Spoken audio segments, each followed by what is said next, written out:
Pull up, because this one is sitting in your mailbox this month, not just your feed. Your air conditioner is doing historic work this weekend. The grid running it is about to break a demand record that has stood since 2006, and every hour of that hum lands on a bill that arrives in days, which makes this the right weekend to check a promise that came with its own deadline. Let's run the ground game. Here's the situation, word for word, so nobody says I twisted it.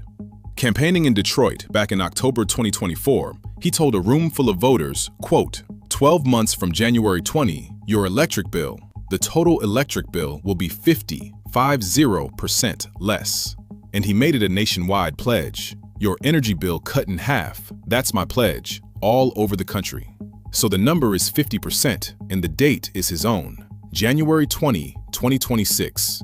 Now hold that number up against the calendar, 50% off by January 20th, 2026. That was the test he wrote for himself, and that deadline is not coming up soon. It is 5 months gone. It passed in the dead of winter and nobody threw a party because the check that showed up did the opposite.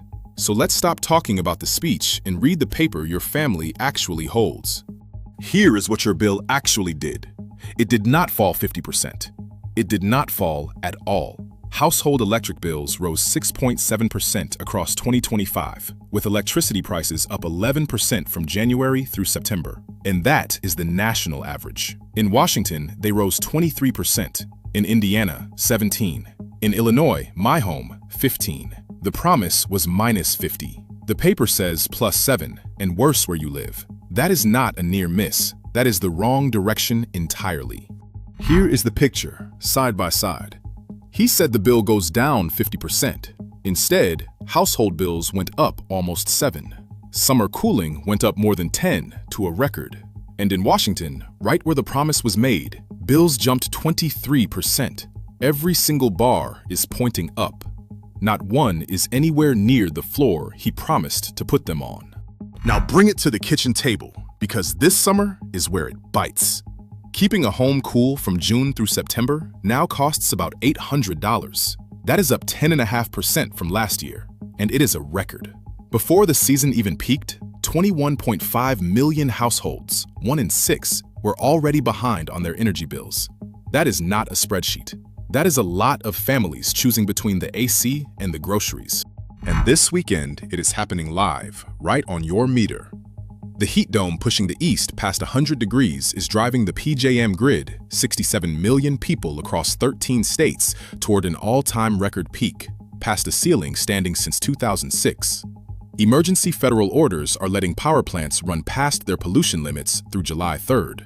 And when the grid strains, the wholesale price spikes flow straight into variable rate bills.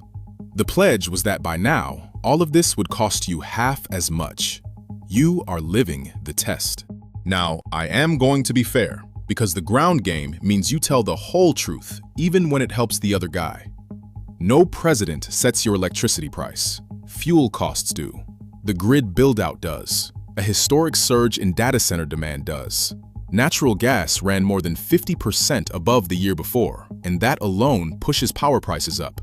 That is a real defense, and it would work for anyone presiding over rising bills.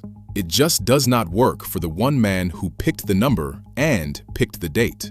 So who benefits from the gap between the promise and the paper? Follow it. The pledge did its job the day it was said. It sounded like relief, it moved votes, and it cost the man who made it nothing. Then the bill arrives and does its job too, quietly funding the utilities and the fuel suppliers while your household eats the difference.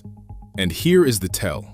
The government's own Promises Made, Promises Kept energy page brags about gasoline and says not one word about your electric bill. When the scoreboard skips the game, you already know the final. So let me say the quiet part plain. Promised, minus 50% by January, his date. Delivered, plus 7% last year, a record $800 cooling bill this summer, and an all-time demand record this weekend. The meter does not grade on a curve.